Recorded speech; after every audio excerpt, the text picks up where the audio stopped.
Are we sitting on the immediately or we promise later or? It's quite. Richard? Yeah. Would you be okay to stay while everybody else is talking? You mean stay? Because we're not supposed to use the floor to start with. I know it's second, so we only invite people to the table after this. That way we can put everybody on. Whatever you wish. I don't mind. I don't know. In the other panels, the speakers have stood here and until they they can- talk. Okay. We do that then. Watch your step. That's what we need is a glass of water.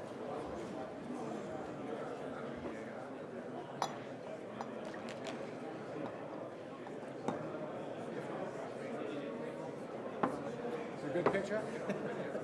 Can I have a glass of water here?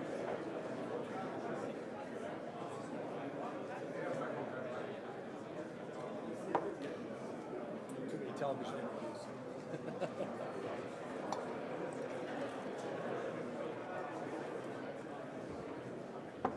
So what are you going to do? You're going to have just you and me to start? Yes.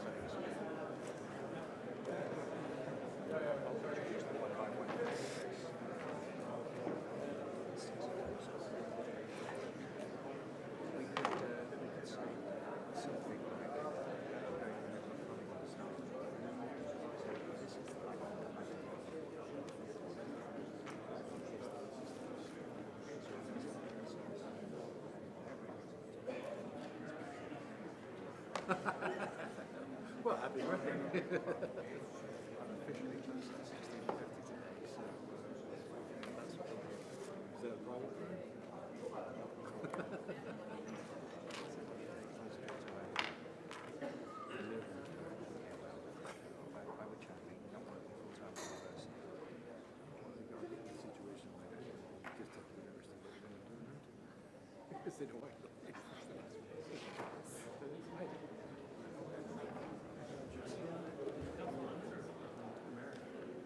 America? Yeah, I'm off to tomorrow. You and I are going to the airport. Yeah. But we're having dinner another day. See, I had nearly all anyway. Not the last line. Nice try. You want to say that? You say that. I don't think it's mine. But definitely helps us. Wave at me toward the end. Just to make sure. But I'm only paying for you. I owe it to you. Hajo, all the speakers are down here. When you've been called to speak, then can you join the panel? Awesome. That's okay.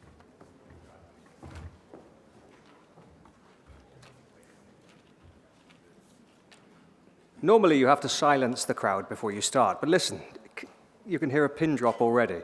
I'm sure you are here with as much eager anticipation as I am for this session. It's a very important day today. It's my birthday.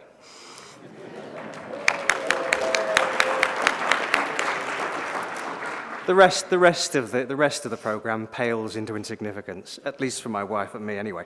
So it's with great pleasure that I'm here to introduce the session. I'm Mike McNamee. I'm Professor of Applied Ethics from Swansea University in Wales, and I'm the program director of the world's first master's program in sport ethics and integrity. And we couldn't have a more fitting issue, an issue that strikes to the heart of the goodness of sport. We have a panel which will give you various and, I have no doubt, competing perceptions of what they take the future of anti-doping to be. But you don't want to listen to me, you want to come and listen to the speakers, so it's, without further ado, I welcome Richard McLaren. Richard is Professor of Law at Western in Canada. He is counsel for McKenzie Lawyers, CEO for McLaren Global Sports Solicitors, a CAS arbitrator of distinction, and a person who has received too many awards for me to mention at the beginning of an invitation. But it's a great pleasure to have you. It's an auspicious time. We know that on December 5th, 6th or 7th, there will be even more important news for the world of global sport. And it's clear that your report set in a chain of sequence of events that has shook the global governance of sport. And so it's a great pleasure, Richard, to invite you here to the table to talk about that. Thank you very much.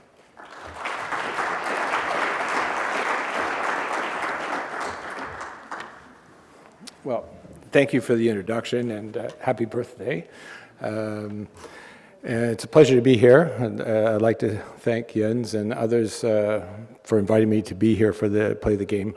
And I'm going to take about 20 minutes to talk about what I've called the flaws and insights of the IP report. And since we're approaching the release of the second IP report's anniversary, which was in December, lots happened in that year. And this is probably, as Mike was just saying, a pivotal moment perhaps in the history of sport as we approach that anniversary. And I think we have to ask ourselves, how do we prevent this from happening again? Where does sport go from here? What are the next steps? A corrective outlook is definitely needed. Reflection's important, but we must do more than just reflect. Anybody involved in sport, be they athletes, leaders, fans, investigating journalists, must demand accountability and simultaneously contribute to the change in culture that's needed. We mustn't forget the core values of sport: honesty, fairness, integrity. These words can always be found in the mission statements and other documents of sporting organizations, but sometimes they're forgotten, silent on the page.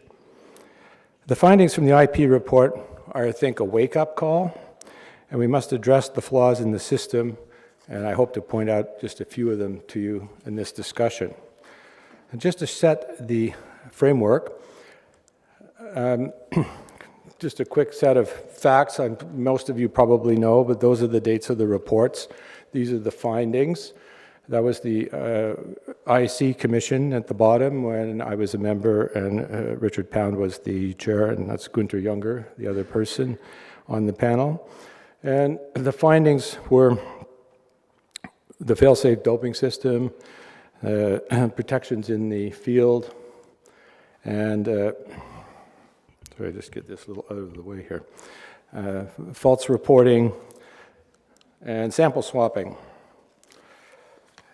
Just again to complete the picture, the IP report revealed corruption in various parts of the sports structure. We were able to identify upwards of 1,000 athletes who had some role to play, and there's always been some confusion about that number. We added it up very carefully, but that doesn't mean there were 1,000 people that were committing anti-doping rule violations. That was not the case. What the mandate said was identify anybody who appears to be in the system as you know it, understand it, and have discovered it. And that's what we did, and that's the information that was then passed on to federations. And I think the common issue that comes out is the governance structure. There's some real flaws in the governance structure, and that's definitely a serious problem, not just within Russia, but in many sports throughout the sporting world. When you put together all the findings, what you get is I think, what I've described as an institutionalized system. There's just too many moving parts here to say that it wasn't an institutionalized system. You have the labs involved, the Moscow lab, Sochi lab. You have, that's Nagorny, the Deputy Minister of Sport, involved. And he's giving the instructions to the Moscow lab about whether and when they should be manipulating results and covering up and misreporting. You have the Russian anti-doping agency involved in terms of identifying who the athletes are, whose samples through the initial screens appear to be positive. When you put all those kinds of moving parts together, and you add to that the FSB, the state federal police, I think you have to come to the conclusion that you have an institutionalized structure that's been operating this system for some time. And when it comes to the report itself, WADA has stood firmly behind the report.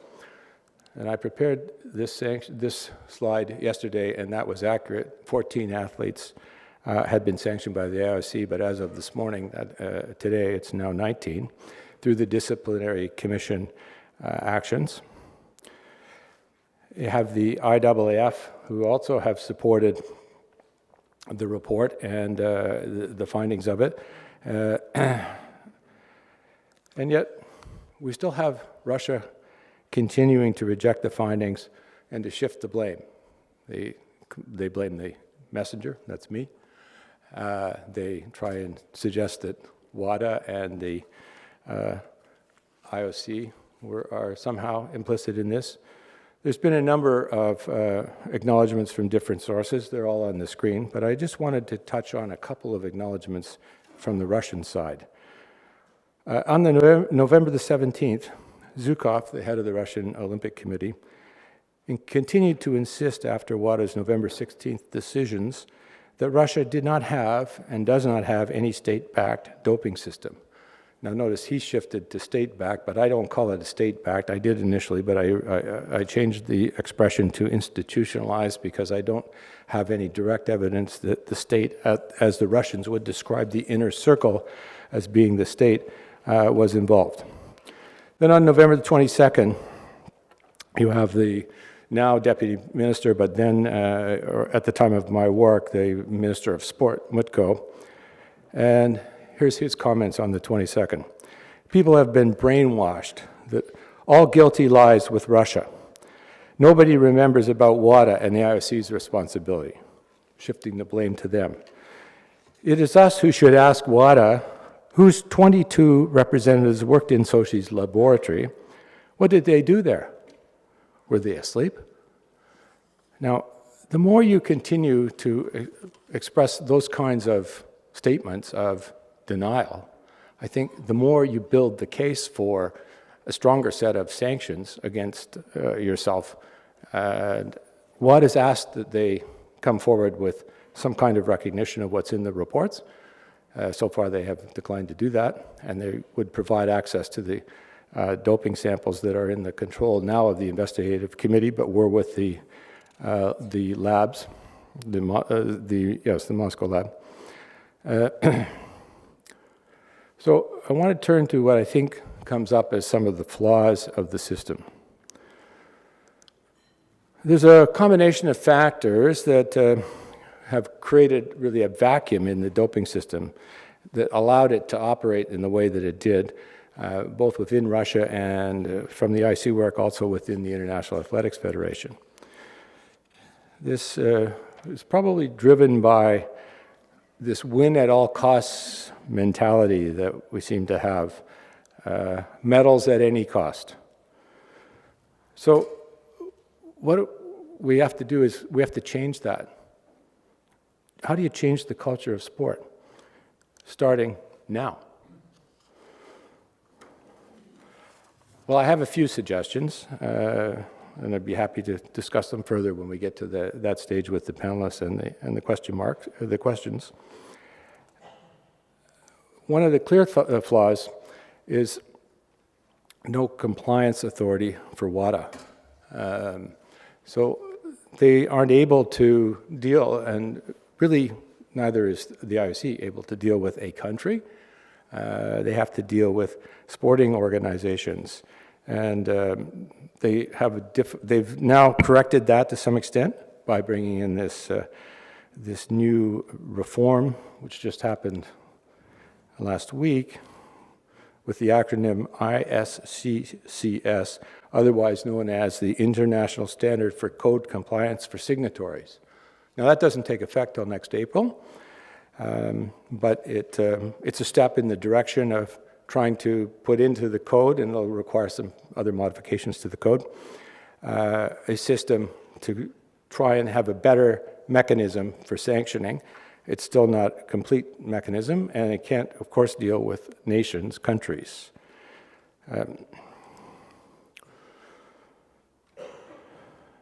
So the question still remains, how do you effectively sanction a country? There's been a lot of discussion about that, and I don't have a good answer to that question. I'd like to have a better answer, but I don't have it. And is it fines? Is it a ban from competing? Is it a selective ban on certain sports, which seem to be worse than others? Is it not being able to be in the athletes' parade at the opening and closing ceremonies? Not raising the flag when a Russian member wins a medal? Not playing the anthem? Or what other sanctions? I'm not sure that any of those sanctions are the appropriate ones or that they are effective ones, because sanctioning is supposed to deter, but it's also supposed to punish. And we're having trouble figuring out both of those parts of the equation. How do you deter this, and what's the appropriate punishment? Let's look forward for a moment. In-field officials. Duties must be rigorously applied and enforced. That was clearly a flaw that was going on in full-blown force in athletics in Russia and also in other sports within Russia in the investigation work we did. Whistleblowers, important, very important part of this process. There's this international standards which are starting to emerge about whistleblowers, but we need to do a lot more work with whistleblowers. Whistleblowers almost invariably end up not being properly treated at the end of the day, and I would point to particularly the Stepanovas, but also Rodoshenkov, as being people who are being highly criticized for what they have done, and that they, in the words of some people, are traitors to their country. They're not given the credit that's due, and that we need to be much more sympathetic and have much better legal regimes and protections and policies to deal with whistleblowers. We also need, I think, to target corruption and bribery, and that comes back to the point I was making earlier about governance. Governance in sport, not just in Russia, but in many different sports, is just not effective.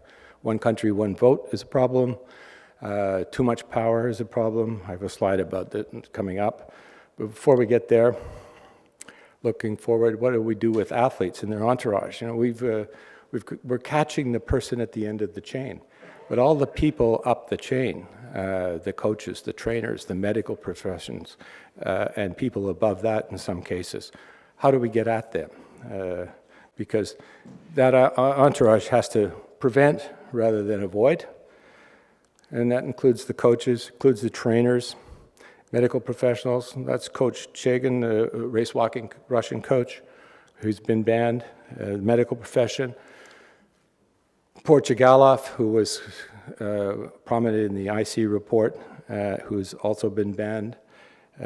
Others, like nutritionists and massage people and so on, all of them need to focus on prevention, and we need to educate them better so that they focus on prevention and that they avoid trying to evade the rules, so that we have a system that's prevention, not avoiding or concealing or manipulating doping infractions.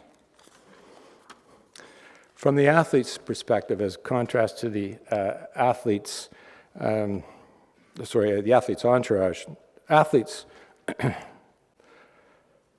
they need to report suspicious activity to hotlines. File reports with WADA, who's put in place mechanisms. So have some sports done the same. Athletes need to speak up. They're on the front line. And I think it's time that we consider putting a duty to report improper actions and corrupt activity. But we can only do that if everybody can be confident that that will be done in confidence, and it won't be information that gets released that says, oh, athlete McLaren reported this. It needs if we're going to encourage people to speak up and come forward, we need to have strict and rigorous confidentiality. That trust must be established. They must be convinced that they really can be and will be protected. or we're not going to have an effective system. So at the moment, that's a real flaw. The effectiveness of controls. The controls, right now, we really depend on whistleblowers. And an interesting observation that comes out of the work of the IP. How did any of these investigations get started? Well, it's you out there, many of you are investigative and sports reporters and so on. It's not the officials in sport that brought any of these issues forward, it's the investigative press that has collectively brought these things forward. And we have strong whistleblowers. I have the utmost admiration for Yulia Stepanova, and I was given the task when I was on the IC of having the opportunity to interview she and her husband for 3 days. And the courage of that woman to do what she did in the face of demand by her coach and Portugal, whose picture was on the screen a few minutes ago, when told, you've committed a doping infraction, because now they had better 800-meter sprinters, so they were going to throw her under the bus. So sign here and we'll give you a 2-year suspension. If you don't sign, you get a 4-year suspension. And it was that motivation that turned her into a whistleblower. And it's that kind of circumstance that often puts somebody into the position of wanting to be a whistleblower. Or contrarily, you have the informer type of situation, such as Chuck Blazer, who was from the United States and was caught in massive tax evasion. And to minimize his impacts there, he provided the information that led to the seizing of a number of people by the Swiss police at the Bar du Lac in Zurich. I'm sure you all remember that. Whistleblowers like Yulia are very important. Dr. Rodoshenkov. I get asked all the time, well, how do you believe Rodoshenkov? You know, we had difficulties with his evidence in front of the IC. And there was good reason for that. He was still within Russia to start with. He was, in one interview, actually interviewed in a location in his lab where it was probably both audio and video information available to somebody. He's free now. He's in the United States. So he's in a very different circumstance. He's facing a situation where if he doesn't tell the truth, there's a good chance he won't stay in the United States and he'd be deported, and that would be disastrous for him, I'm sure. But I want to emphasize this again because this is so important in whistleblower programs. What he provided by way of his testimony was the ability to understand the system in a way that we could go to the database and understand what was in it and interpret it and translate it, because it didn't come popping out as it is in the report.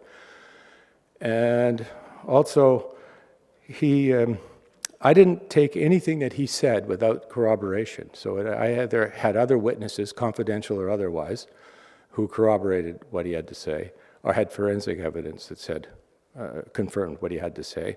DNA analysis and salt analysis and so forth. It's very important that you'll be able to corroborate everything, and it's very important that somebody feels that while he went public, and the whistleblower program of the WADA doesn't provide for that, it wants people to tell WADA but don't go public, don't say anything to the public. Maybe something that needs to have another look at. But you have to have complete confidence that everything that is provided is not spilled to others and is completely in confidence.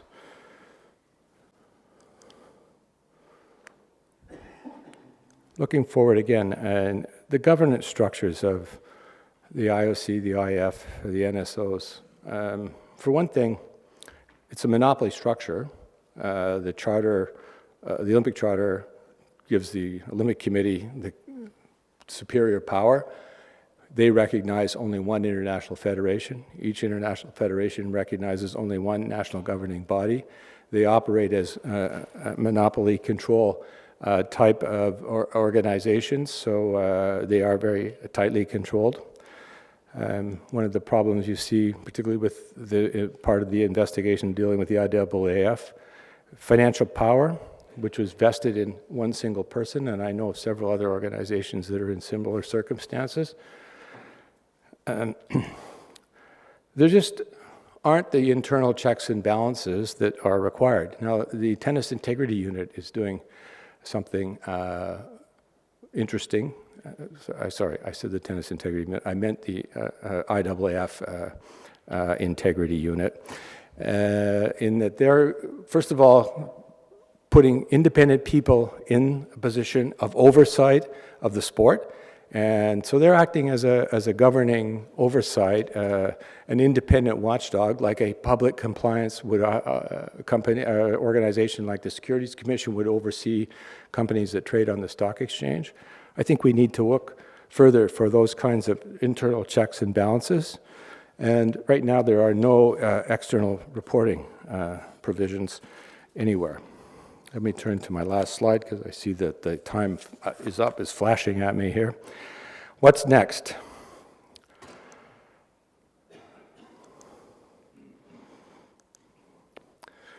Public accountability along the lines that I was just speaking about. We need to be persistent in demanding the change we wish to see. Sport's truly global, and so change must be too. These flaws in the system need to be addressed. They need to be addressed now. I think we are at a pivotal point in the history of sport, and we're dealing with a number of complex, groundbreaking issues. And the future of sport depends on how we act today. And I just wanted to look back, almost 100 years, to 1920 at the 12th Olympic Games in Antwerp. The Olympic oath was pronounced on behalf of all athletes for the very first time. A Belgian fencer recited the following words: "We swear that we will take part in the Olympic Games in the spirit of chivalry, for the honor of our country and for the glory of sport." While the oath has evolved in the 100 years since then, 5 key words remain in today's oath: for the glory of sport. This glory comes from dedication, passion, and integrity. And that's something we must remember for the next 100 years. Thank you.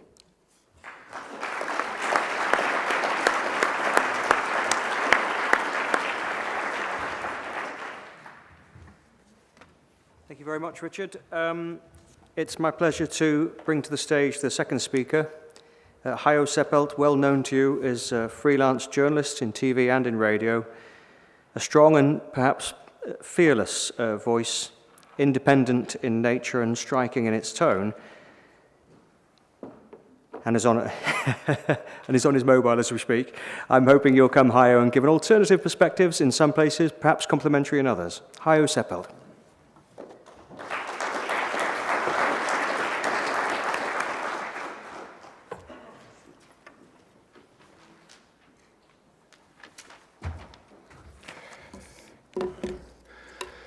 I want to resume the speech of Richard, and I want to begin my short presentation with a very clear statement. I think that the worst case scenario in sports deserves the worst case ultima ratio answer.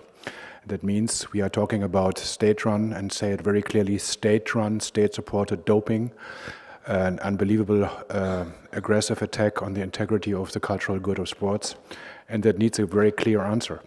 So I don't see why we are discussing that. This is, apart from that, what I experienced when I was researching on doping in East Germany. That is more or less the same what we have investigated in Russia and what is now more or less proven. Even the IOC yesterday and the decision against cross-country skier Lekov has confirmed that this was a conspiracy which has been obviously orchestrated by the Russian authorities. So I don't understand the discussion currently, and if next week on the 5th of December we will have a different decision by the IOC, that is very telling and gives us a feeling about the conflicts of interest in the world of sports.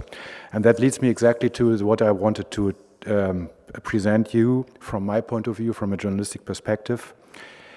Travis Tygart, most of you know him, the CEO of the US Anti-Doping Agency, is always talking about the fox in the henhouse and the problem of promoting sports and controlling sports at the same time.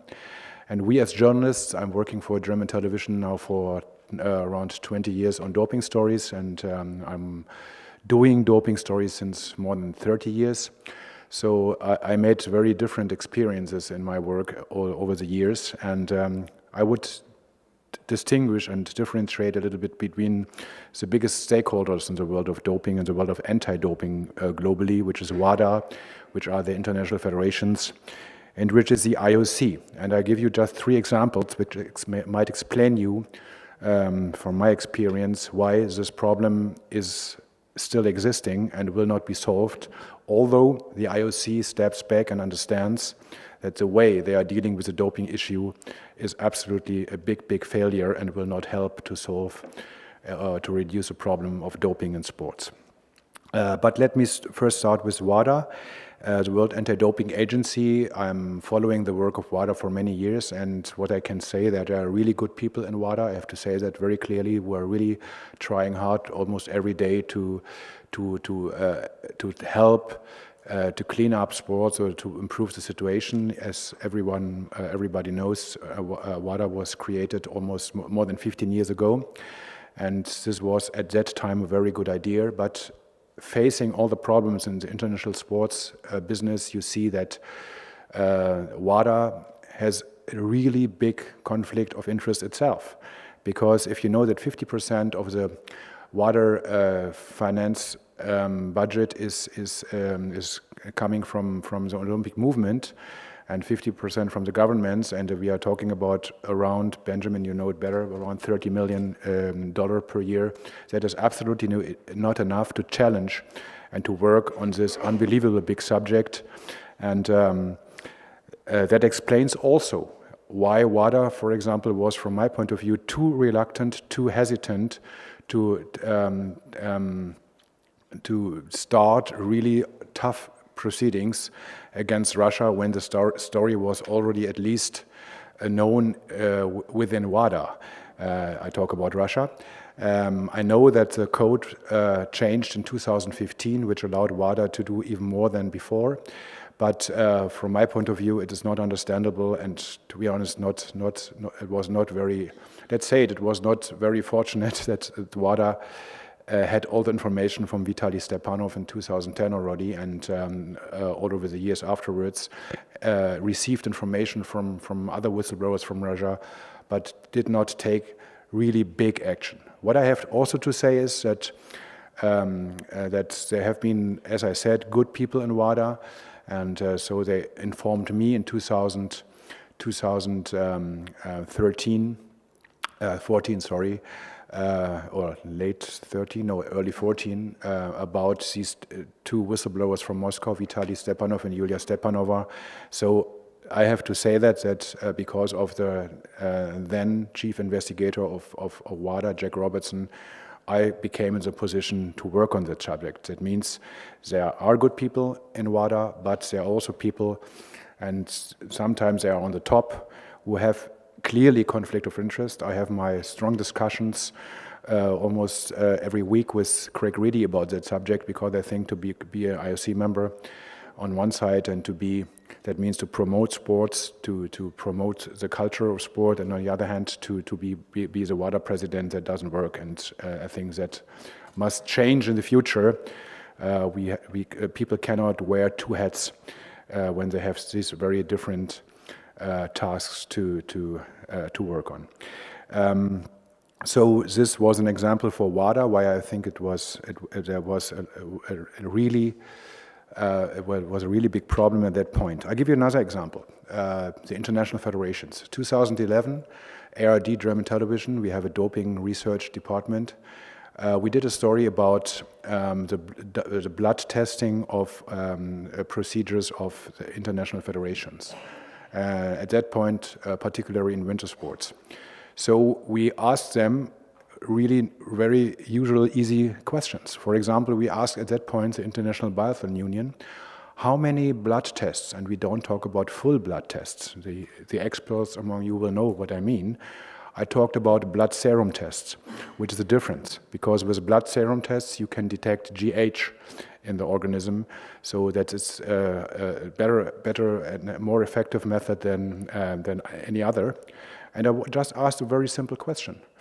And they have been really surprised when I talked to the medical guys from IBU that I asked this question. I told them, no, I don't want to talk about your press releases. I don't want to talk about your number of blood tests. I want to talk about blood serum tests specifically. And the final answer on that was that they do less than 1%, maybe even 0.1% tests in blood on blood serum to detect GH. But the message, the PR of these federations are really huge. They say, okay, we have 1,000, 2,000 blood tests and we have a full range of testing and detection methods. But when you ask them in detail what they're really doing, that means for me, at least I'm talking about 2011, that how can you detect one of the most common doping substances if you don't look for it? You simply don't look for it, but you claim in the public domain, we have a really comprehensive doping and anti-doping program in place. So that is another example which shows you we have to investigate, we have to research, we have to ask questions, and sometimes I have to say that maybe you have to ask more detailed questions on that. I'll give you another example, the third one. This is related to the IOC, but particularly also, partially also to WADA. This was this year, 2017. I received an information from a whistleblower early this year that there has been a clenbuterol finding, a positive clenbuterol finding on a Jamaican athlete, and a male Jamaican athlete, a sprinter. Very interesting, isn't it? So that, as you can imagine, attracted my attention. So I wanted to get more more information on that. And it was clearly later confirmed that my information is true. And it was a retest from the 2008 Olympics. So you can count one and one together. There's a slight chance that we are talking about the biggest hero in sports globally. So I wanted to get more information. And the outcome of the whole thing was that because the IOC and in collaboration with WADA said we cannot exclude, and there is a probability, maybe even a higher probability, that the finding is based on meat contamination in or prior to the Olympic Games in China in 2008, which is, by the way, not wrong, because China had an issue, has still an issue on clenbuterol in meat. But what IOC did, together alongside with WADA, there was a positive screening on clenbuterol, and usually in every lab, that's a rule, that is a standard for laboratories, you have to do a confirmation of the positive test. And then you decide, what are you doing with that?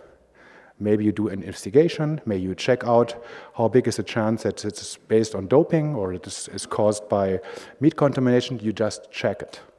The IOC didn't do the confirmation, told the lab not to proceed in that, so they put it under the carpet.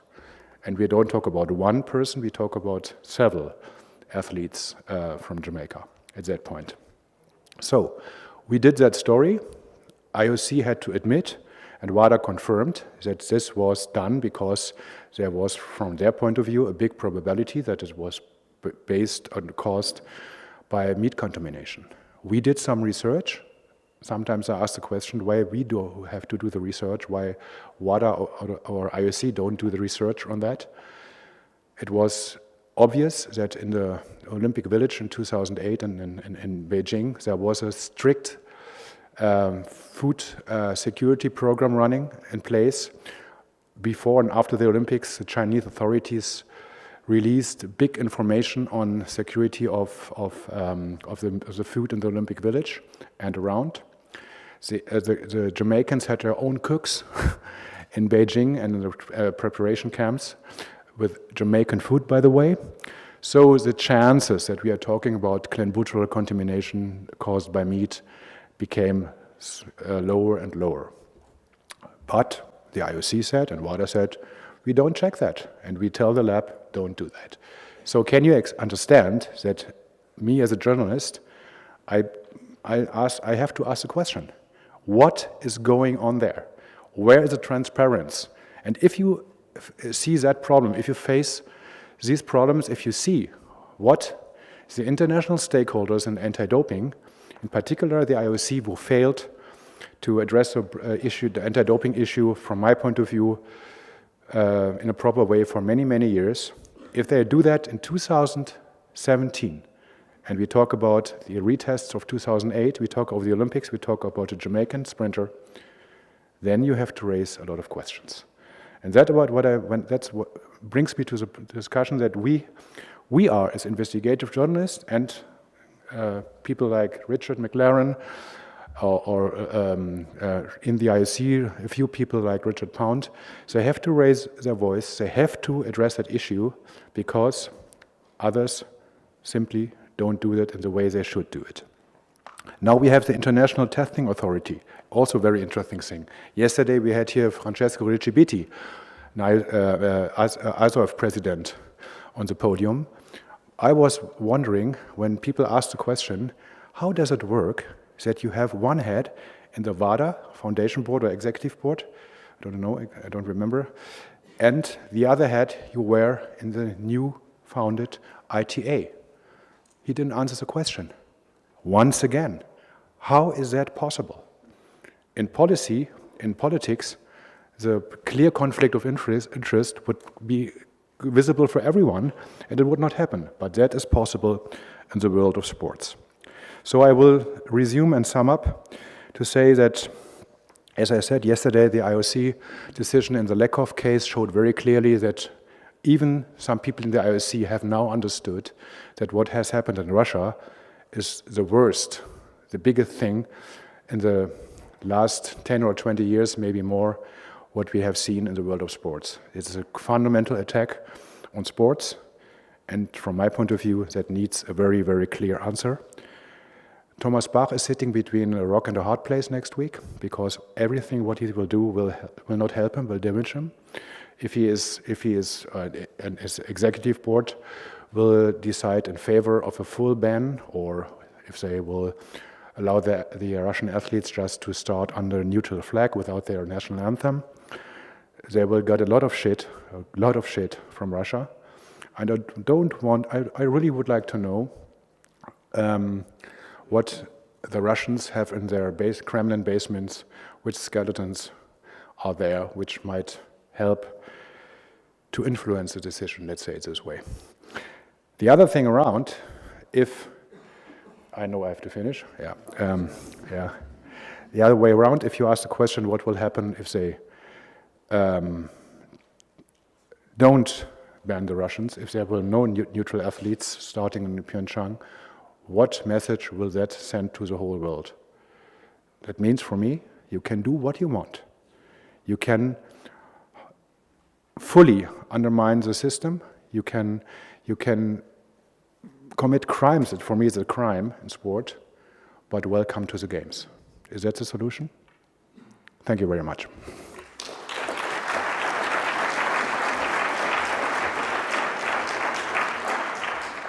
Hajo?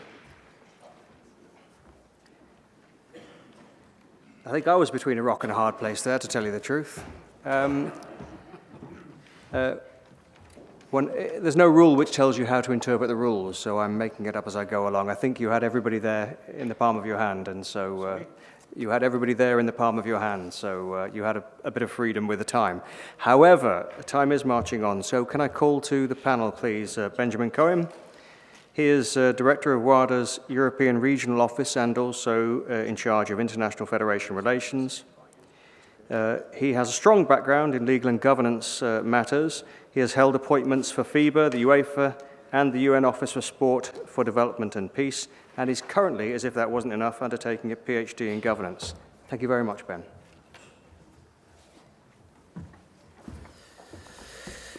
Good afternoon, everyone. Hajo is still there. Thank you, Hajo, for your good words about the people at WADA. I hope I'm one of them. And you talked about conflict of interest. It makes me laugh a little bit because as a WADA employee, if I fight doping well, I lose my job. So there's quite a conflict there as well for me. Thank you as well, Richard, for outlining some of the priorities for the future. I think you probably listened to Craig Reedy on Sunday. He outlined a little bit. His presentation was fit for future, so he outlined what the future looks like at WADA. The question asked to us is if there is an anti-doping future. I think there is, unfortunately for all of us. But the good thing in this Russian drama is that I feel, and I started that at WADA a year ago exactly, so I could see that a little bit from outside as well. I feel that it had the advantage at least of bringing people together, all of us, academics, journalists, investigative journalists, professors of law, athletes. Everyone came together and say, okay, we need to do something. And I think that's probably the positive in that story. And this led to very important decisions at the Glasgow board in 2016 with public authorities and NADOs, IFs all coming together and says, we need to do more. So how do we start? And the first thing, and this was highlighted by Hajo, is that we need resources. Currently, WADA operates with 30 million annual budget. So this is less than some salaries of footballers around the world. It's 100 people working between Montreal and 4 regional offices spread across continents. And this is, as you know, almost nothing. So I think stakeholders realized that we need to do more. And they said, okay, WADA, you need to come up with a 4-year plan so that all of us can put that in our budget, and you need to start from a blank page. Clean slate budget, what do you need to get to where we want to? And so this exercise has been undertaken for a year, and this was proposed last week in Seoul. And here, I mean, I don't want to be, it's not a corporate speech, I speak on behalf of myself. I can feel, you know, the tensions between sports and public authorities. You mentioned that sport may not have had an interest in investing in anti-doping, but I think today's, at least the sports movement position is very clear. They say we will give dollar for dollar what the public authorities give. So if the public authorities give 100 million to WADA, the sports movement will give 100 million to WADA. So this is a pretty clear statement from the public, from the sports movement, and I think we have to acknowledge that. Of course, for the public authorities in this age of crisis, budget costs, it's very difficult for them to say, well, I'm cutting my Ministry of Sport, I'm cutting the budget of 10%, but I increase WADA's budget of 10%. I mean, this is very difficult, and so WADA also needs to understand that, you know, the public authorities have their own channels of discussions on how to approve a budget increase. But I think the success, at least, is that we proposed a 4-year budget with an increase. Basically, 2018 would be 8% increase, then 15% increase the next year, 15% increase the next year, and 5% increase the 4th year. So that's 43% increase, with a detailed list of the activities that WADA would undertake under this budget. Public authorities, I can say, they said, well, that's very good, thank you, but at the moment we're unable to accept a 4-year plan. We need more discussions internally. All we can do is approve next year plan, and luckily and fortunately for all of us, they approved 8% increase. So at least we can move forward and apply what the strategic objectives that the board has approved. So that's the first thing for the budget. The second, I think, big thing, and this is, I believe, a game changer, is what Professor McLaren just said, is this new standard on code compliance. This was a massive loophole in the anti-doping framework where only athletes were accountable for their mistake and the substances that were in the body. But NADOs, IFs, major event organizers could do a poor job and there would be no consequences for that. And I think this is the game changer. And so I'm pretty confident in that sense that at least now we can move forward on a more solid basis. What I want to say also is take a look back, and I think we also have to all acknowledge that all this is pretty new. I mean, doping has been existing since the ancient games. You probably have read that. The athletes were cheating already before Christ. And so this is not a new problem, but we have to realize that all the organizations that we're building now, all this is pretty new. I take the example I discussed with a friend from Azerbaijan NADO. They set up their NADO in January this year, and they do an excellent job, but they set up their NADO this year. The Spanish NADO, and Spain has been quite touched with doping over the past. Spain established their NADO in 2008, France in 2006, I believe, and Germany 2002. So if you look at the global scheme of things and the work that they need to achieve already at national level, I mean, we're not there yet. There's a lot of work to be done at the NADO level and at the IF's level. And so we need to understand that. And I think, we can be tough, but I think we also have to be clever and say, okay, what do we need to make this work? The governments, this is new as well. They start coming together, and this has been for just a few months that the government said, well, we are part of the board, but the sports movement is organized in a better way than us. They speak with one voice. We don't, because we have 5 continents, 200 governments. We need to come up with one voice and one position. So they create now a one voice initiative, but this is new. Governments are bound in terms of anti-doping through the UNESCO Convention. And under the UNESCO Convention, and I relay what Professor McLaren says, what are the consequences? If you, as a state, signatory to the code, not really signatory to the code, signatory to the UNESCO Convention, and in turn to the code, if you don't respect your obligation as a state, there's absolutely no consequence to that. So I think there's also needs to be a clear discussion among UNESCO and among the governments to say, what do we want? And it's only now, at the UNESCO Convention of Parties in Paris, that they decided to start working on a framework of consequences for violations of the UNESCO Convention. The case of Russia was discussed. They initiated a study, which I heard was financed by Russia, so that's also kind of strange. But so there was, no consequence. I didn't hear any formal consequence from UNESCO about the role of Russia in all this. So these are all questions that we, I think, all need to acknowledge that all this is new. Everything now starts to take shape. Sport is externalizing now, and this is, I agree with Hajo, it's maybe late, but at least sport now understands that they cannot continue the way they did with each IF doing at their own level a little bit, that there needs to be a centralized force, that there needs to be expertise in an independent, you can call it independent, international, whatever authority that they put in place with board members that represent some constituencies, but at least that there is an external body that will take care of anti-doping activities and result management and sanctioning for the IFs. So this is a good step, and I think we need to encourage that. We have mapped out the needs. I think today, in 2017, finally, we know the needs for anti-doping. We know that it starts with education, that hundreds of athletes have never even heard of anti-doping. No one ever came in their club, in their local club, to tell them what they could take, what they should not, what is a TUE, what is a RTP. All this, it's completely foreign to most of the athletes. Education. Capacity building, as I said, in the NADOs and the IFs. The medical research, Hajo talked about clenbuterol, but clenbuterol, this whole issue, and meldonium, and you name them, it's also because of the lack of medical research that no one is able to say with certainty if this is the result of a voluntary intake or if this is meat contamination.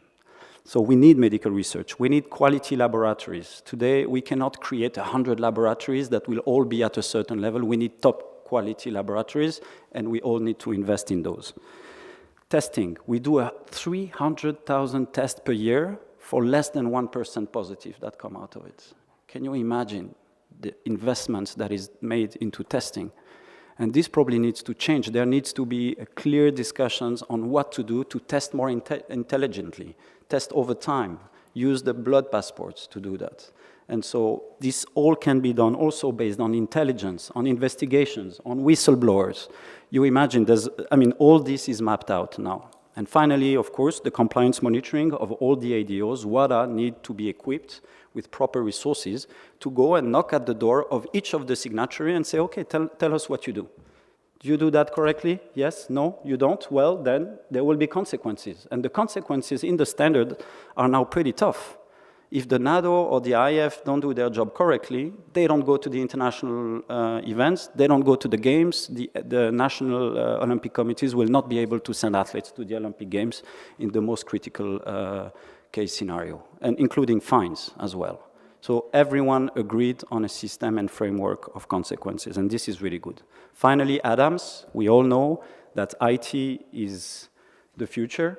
And of course, ADAMS is now working on a platform that predates 2010. So I think we all agree that everything that was created in IT before 2010 is now archaic almost, and that we need to work on that. We need to make it user-friendly. Some athletes can still not access, for some reasons, their whereabouts from a mobile telephone, from this and that, and we need to understand the athlete's needs. So there's a lot of work that needs to be done with ADAMS, in particular security. And my time is up, so maybe just 1 minute to speak on the governance, and I think I can answer some questions if you know, but the governance will be a key work for WADA. Everyone after the Russian scandal say, oh, we need to change WADA, we need to change WADA. How can this mess happen? This must be WADA, we need to change it. And now all the stakeholders come at a table, discuss what should be the case, and everyone agrees that maybe there needs to be more transparency, there needs to be more independence. But then you start, digging into the details, and you realize that the stakeholders are not really ready for change. And I don't want to name them, but they're all the WADA stakeholders, public authorities, sports, NADOs, everyone is trying to pull the blanket for their own interest. And I think this is the dramatic part of it that I can witness after 1 year at WADA. They say the foundation board needs to be composed of the funders. This is fine. Maybe we need a more independent executive committee. So they start discussing the composition of the executive committee. We all know through corporate governance that an executive committee needs to be independent. Yet, public authority says, I want 3 representatives of my region. I want 2 representatives. And sports say, I want 1 and I want 2. And you see the problem. So we need to address that. We need to be conscious of that. And we all need to do that together. I see a lot, and this will be my conclusion, if I may. I see a lot of shooting in this room since 2-3 days. And I talked to Jens about that. I see quite a lot of negativity. And I hope that's maybe because we all love sports so dearly. And so we feel like we've been cheated. But I think we also need to be positive and constructive. Because when I see some shooting, when I see some NADOs saying, you sports, you cannot promote and police yourself. Well, to me, the best way to promote yourself is to police yourself, is to show that you are clean. And I think if there are people in the sports world, in whatever industry, we all work in sports because we love it. So the only way to promote it is to make sure that it's clean. If there are people that are not ready to play by those rules, we should kick them out. And that's very clear. So my only request to you would be to play fair and to cooperate. Thank you.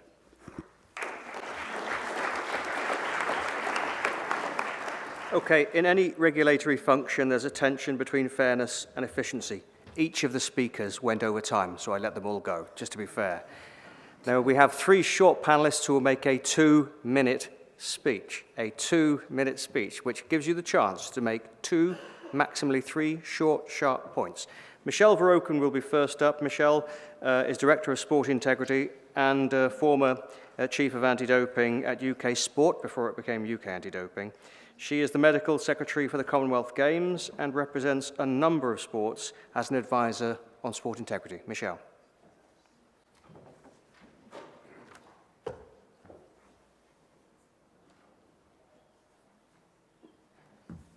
So when you said short presenters, did you get that, I'm with you. Thank you. I mean, edited highlights of a career that's been going for some time, and I've confounded so many people by remaining here, partly because my integrity is not negotiable, and that, regrettably, brought an end to my time at UK Sport, but more of that in the book coming out.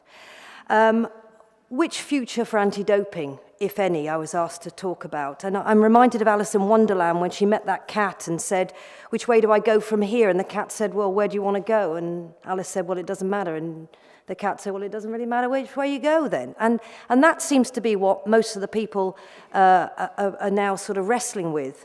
And it strikes me that really, if we have any vision, it should be to remove the question marks for our athletes. We talk about a clean athlete. What the hell is a clean athlete? Have you put it through the dishwasher or something? It really strikes me that we have no proper vision for the duty of care we owe our athletes in the world of sport, in terms of sexual harassment, in terms of bullying, in terms of use of doping, in terms of safety. And so one future we have is one I've already heard so far: more standards. That's what we need. That's what I put on my Christmas list: more standards, more procedures, more testing, more lobbying groups, more step plans, more roadmaps, more reallocation of medals from 10-year-old samples to athletes who actually haven't been tested at the time and therefore probably might have failed a test before you've re-awarded that medal, and so therefore more question marks. And it seems to me the alternative must be to shift to setting out the eligibility, to moving it to the athletes, to make them part and parcel of being eligible to be tested. I've the great privilege of working with a sport called esports. So refreshing to be part of the Esports Integrity Coalition, because we put athletes, the players, at the centre of what we do. They decide the rules, and they decide how we're going to play by this in order that it's credible. And that's made a huge difference to the way I've looked at things. If you put to your athletes that they were going to have to make sure that all their medical tests were all in one place, shared with other people to show that they were eligible, this would actually make things hugely different. I'd also make a little bit of a plea that, you know, they always talk about how we need to make sure we've got a diverse population. And so far, every frustration I have with everything I see coming forward, particularly from WADA, is that it looks very male and very pale. And our athletes are more than that. It took, 100 years to get women's rights sorted out. How the hell are you going to sort athletes' rights out? I really don't know. But they deserve better than this. They deserve better than this obsession with medals and with performance. Einstein said, any intelligent fool can make things bigger, more complex, and more violent.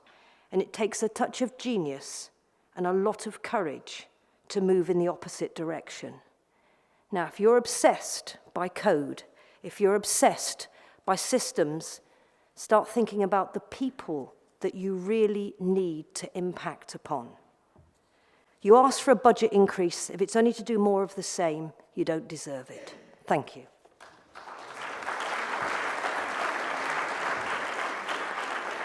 So, thank you, Michele. That's a great segue to our next panelist, Chiel Warner, who is our athlete's voice for this panel. He's a member of WADA's Athletes Committee, a former decathlete, an NOC Athlete Commission member. Welcome to the panel.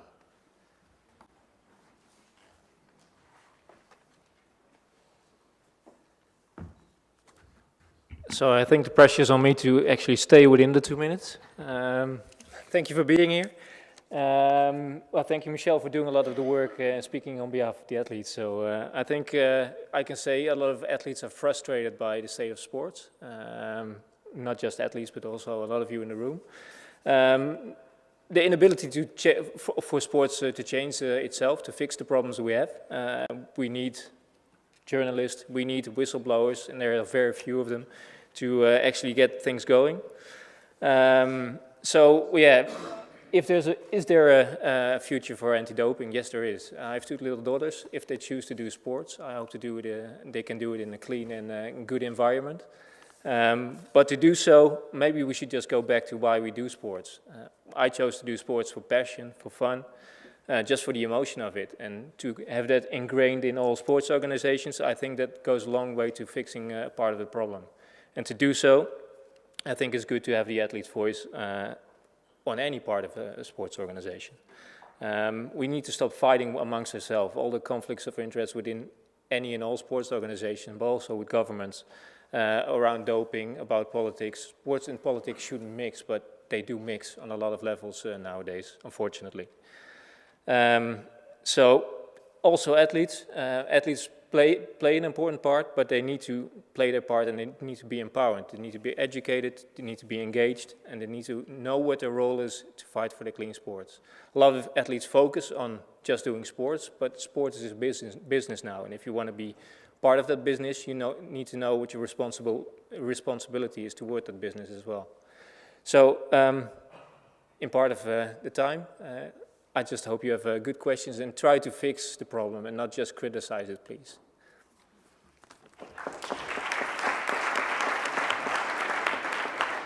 Takes an athlete to show the rest of the panel how to stay within the rules. Well done, Chiel. So the final speaker to invite to the panel, Joseph de Pencier. He's the founding Chief Executive Officer of iNADO, a former senior counsel to the Canadian Department of Justice, among many other appointments, and also the IPC Anti-Doping Committee. And we haven't heard much about disability sports, so I'm particularly pleased that's the case. Welcome, Joseph. Thank you, Mike. I want to make 6 points, and I want to pick up on a number of the points that others have raised to try and wrap things up. First of all, Richard McLaren identified the issue of the entourage. What do we do? Well, maybe every time an athlete tests positive, the coach, the trainer, the team doctor, the physio should all get the same sanction. I bet that would smarten things up pretty quickly. WADA funding. It's a miracle to squeeze 8% out of the public authorities. It is a complete miracle.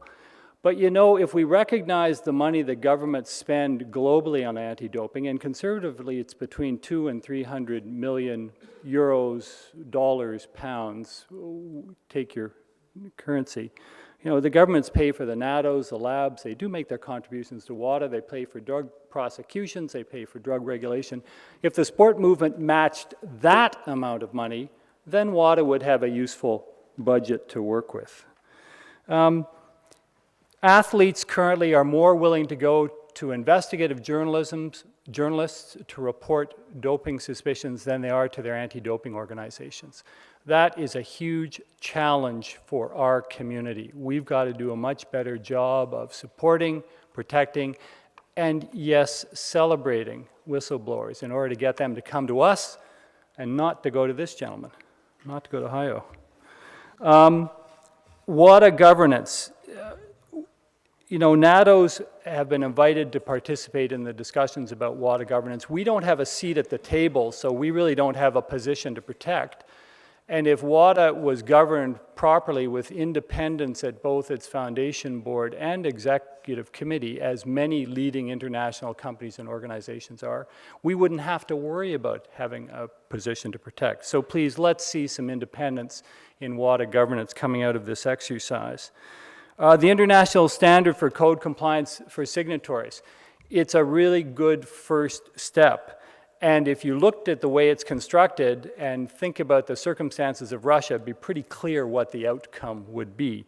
But it is just a first step. It's got a couple of major gaps in it. For example, it doesn't tell us how we regulate the athletic integrity units, the IDTMs, the service providers, whether they're private or public, who are not code signatories. They're not directly subject to WADA oversight under this new provision, and that's, I think, a real problem. It doesn't say anything about the directing minds of the organizations who, through their negligence or their errors or their misconduct, are not code compliant. Those people, we've got to slam the book at them, but this new standard is silent. So there's lots of work to be done there. Finally, on Russia and the importance of the WADA roadmap. No matter how much technical progress RUSADA makes, it may have a great program. I hope it will have a great program. Athletes deserve a great program. But unless Russian authorities acknowledge their past mistakes, unless they apologize for it, unless they express contrition for it, they're not going to be rehabilitated. All our work on the new RUSADA could be wasted because next year, next month, the government could turn around and do it all again. So that's why it's so important to hold Russia to account and to hear from them that, yes, we had a problem, we acknowledge the problem, and we do honestly want to deal with the problem. Thank you very much.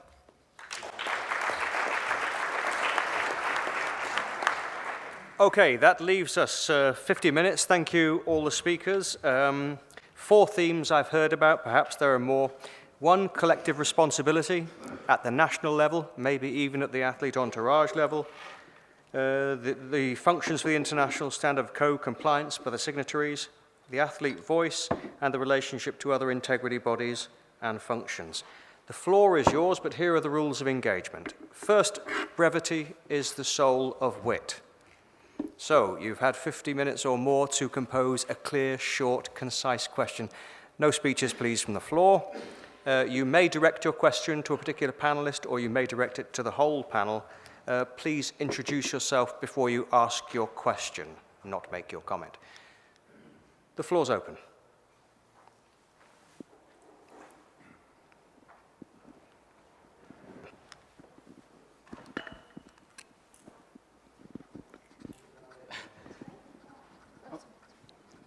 Yes, hello, I'm Andy Brown from the Sports Integrity Initiative. I'd just be interested to know if the panel thought we've now entered checkmate with the Russian doping situation, because it occurs to me that the Russian state is implicated.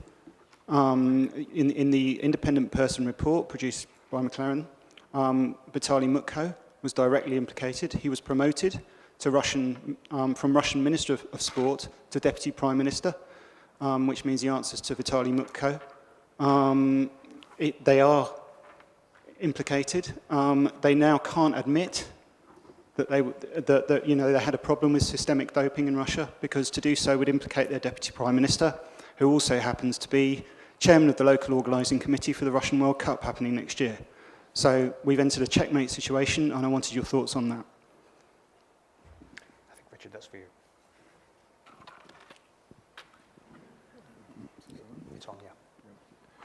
Well, I wouldn't disagree with you, actually. You have on the one side saying this system never happened, and on the other side you have the reports, which I think most people acknowledged is an accurate description within limits of the information we have available of what was going on. So, yeah, there is a checkmate. There's a political stalemate, and it'll be interesting to see how it works out over the course of December 5-7. Any other members of the panel? Joseph? Yeah, I think Richard chose a better word. It is something of a stalemate right now, and I think that means that for the sport world, for WADA itself, this is a gut check. Have these organizations the intestinal fortitude 6 months from now, 12 months from now, 18 months from now, if the Russians are still recalcitrant, to say, okay, sport can go on without Russia. You know, the sporting world will move on without you. You know what you have to do. You know, get back to us when you're ready.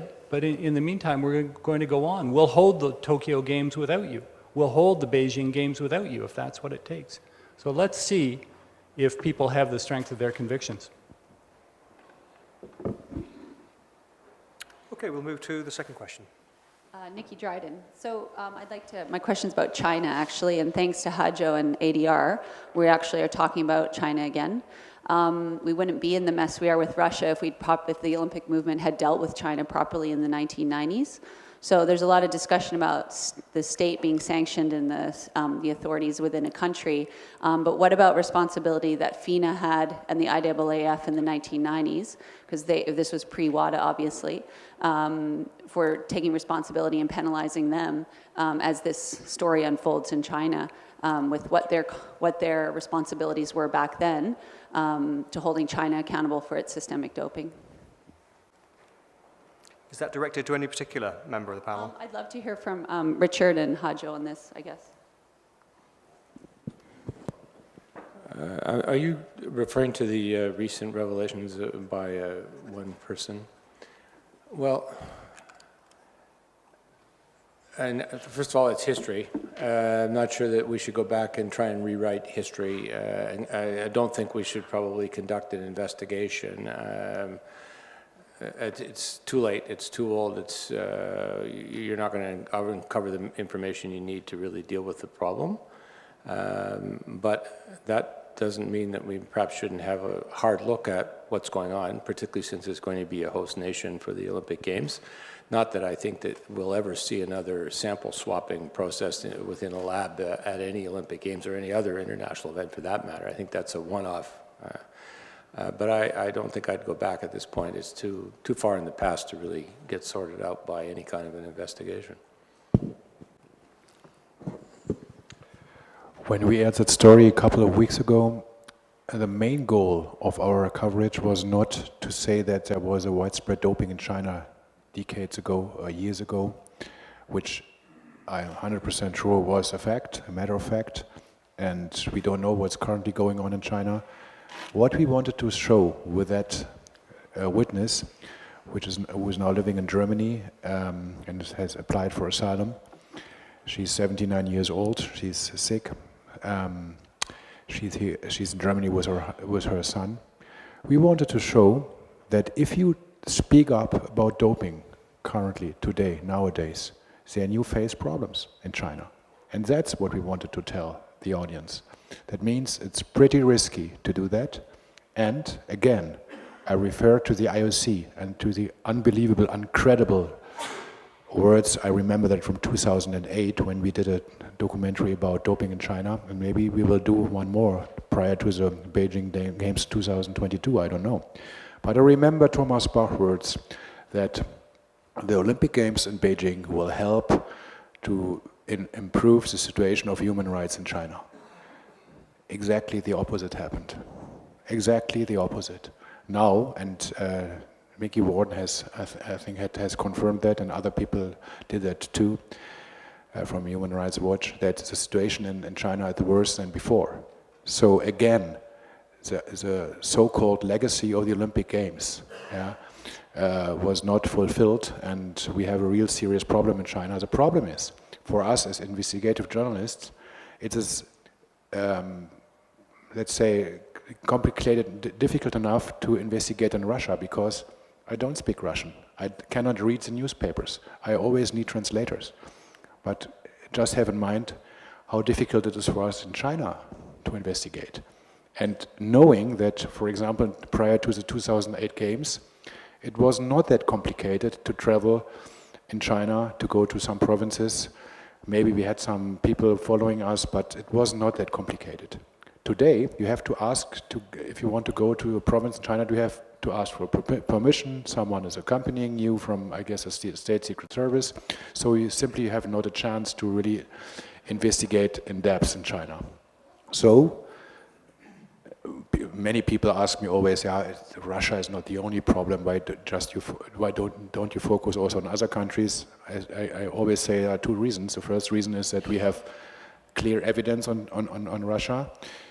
And we have whistleblowers from Russia. If we would have the same, we would exactly do similar things or the same things in other countries. But again, it's also a question of language, which makes it not really easy. But and maybe there's another third point I have to say. If a country like Russia is always denying and is telling the whole world that the Earth is flat, then that provokes journalists to work on that and to tell the audience that this is not true what they're talking about. So they shouldn't wonder why Russia is always in the headlines. That is their own responsibility. And with respect to China, as I said, it's complicated to investigate in China. It's maybe also complicated for DCOs in that country and for other people to work there. But again, 10 years ago, no one expected that it would happen with Russia. We don't know what will be in 3 or 4 years from now on. Benjamin, do you want to add to that? No? Okay, thank you very much. We'll go to the third speaker. Hi. Thank you for the panel. Alberto Carrio from Barcelona, Pompeu Fabra University. I agree with all of you that fighting doping is an urgent task for cleaning sport. But my worry is about the rights of athletes. So, my question is, some tools, like the rules of whereabouts or the proposal to implant a chip in the body of athletes, in my opinion, can damage clearly the rights of athletes. Do you think this is a way to play clean? In other words, the fighting with doping, or the fighting of doping, is an instrumental tool to clean sport. But can we do that overriding the rights of athletes? Thank you. Are you directing that to anyone in particular? Sorry. Are you directing that to anyone in particular on the panel? I don't know, any of you, because we have, you have to speak about the banned whole federation, banned some athletes, the representative of WADA, I think, the opportunity. Chiel and Michele. Thank you for your question. We are actually with WADA and Fair Sport, which is an organization which helps whistleblowers working on a Charter of Athletes' Rights. So to basically make sure there's one document or whatever it's going to be that says these are the rights I have as an athlete. Also to help athletes know what their rights are, because a lot of it is in education of athletes. A lot of them don't know what their rights are. Also with regards to whereabouts. But doping testing in general. And I have to agree with Michele, because what is a clean athlete? I think that's a difficult question as it is. Also defining who is the target group you are aiming for. I think we've been trying to see what is elite sports and make a different definition for that on a national level in the Netherlands for, I think, the last 12, 15 years, and we haven't figured it out yet. So that's very difficult to, is it national level, is it European level, is it world level, is it local level? So I hope that this charter makes the basis for the rights of athletes and build from there to see, okay, if these are the rights we have and these are the values we stand for, what is acceptable in terms of chipping somebody or whatever issue you have. But as far as we are now, we don't have that basis yet from an athlete's perspective. I'd like to just follow up on the issue of you're looking at athletes' rights in the context of an already existing anti-doping system. So it's a bit like, what rights do you have? You're in prison, but you're already in prison. So I'm not sure that you're really giving athletes rights. You're just giving them a small slice of some vision you've already imposed upon athletes. And that's why I'd like to change it all, if I could. Cancel the doping control officers being the only method of actually an athlete proving their eligibility. Let's get athletes engaged with dried blood spot testing, saliva testing, hair testing, being able to validate themselves on a very, very regular basis and light touch with the doping control officers trying to scan the planet, finding them. But let's not forget that athletes are hugely different people, from the young gymnast right through to the old man in Lycra on his bike. They are hugely different people, and you're imposing one system on them without recognizing that each has their own rights, and they may not have internet 24/7.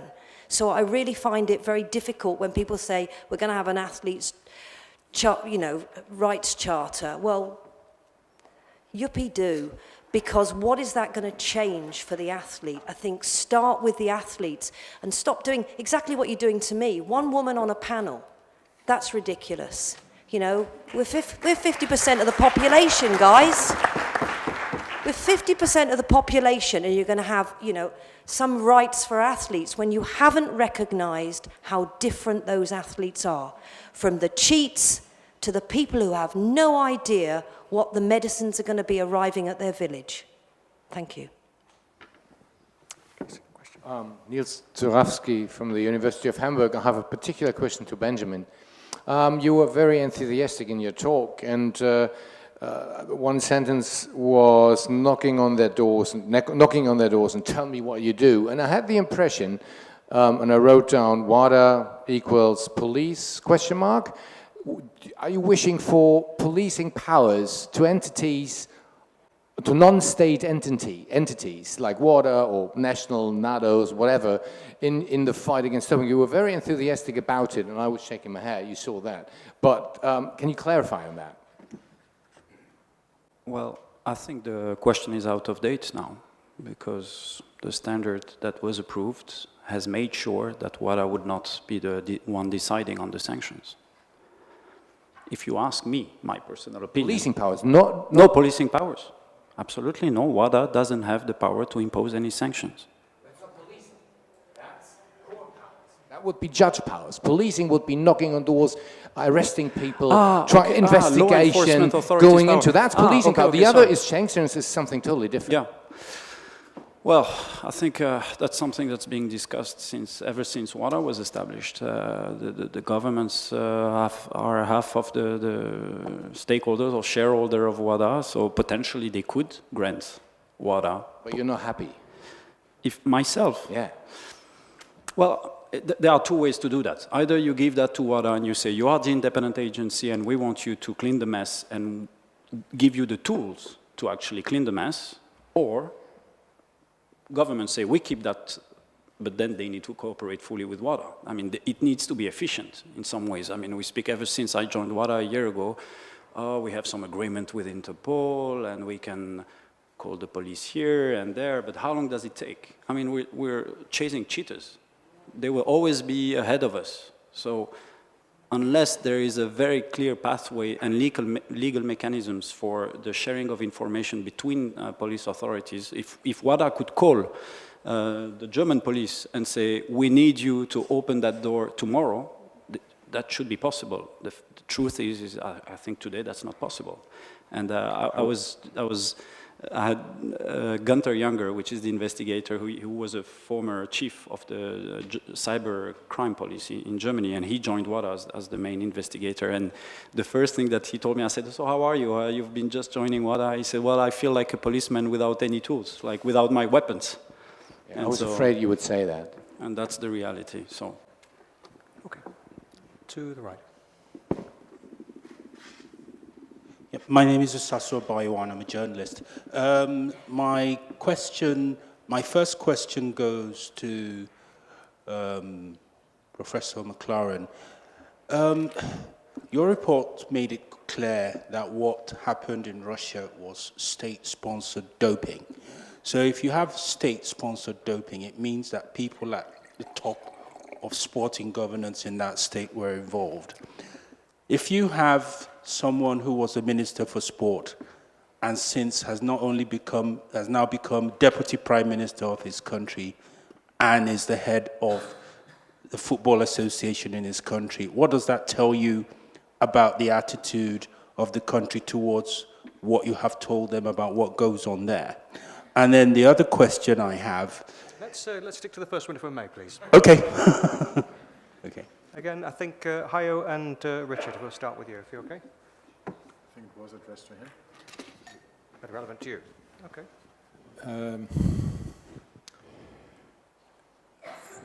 State-sponsored from a Russian perspective, and this I don't necessarily, this is not my personal view, but it sounds like your question, it's not yours either, but would be anything that is done in connection with the president of the country and the inner circle of the country and nobody else, and it would have to be activated and controlled that way.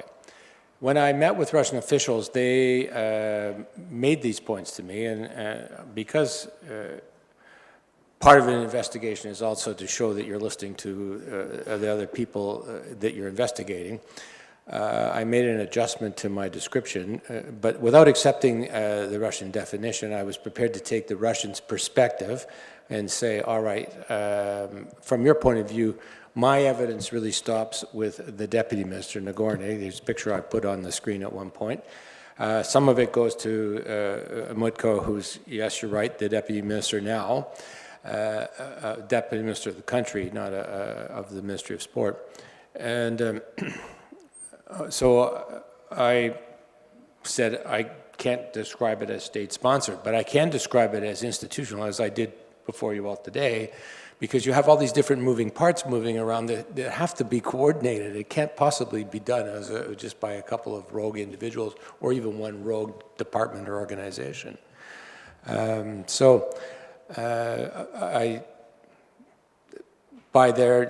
Looking at it from their perspective, I would say it's not state-sponsored, but it is an institutional operating system, and that's the background to why I changed. What I think is interesting is not so much the conceptual distinction in itself, which is a good distinction, and I think you're right to limit it to institutional.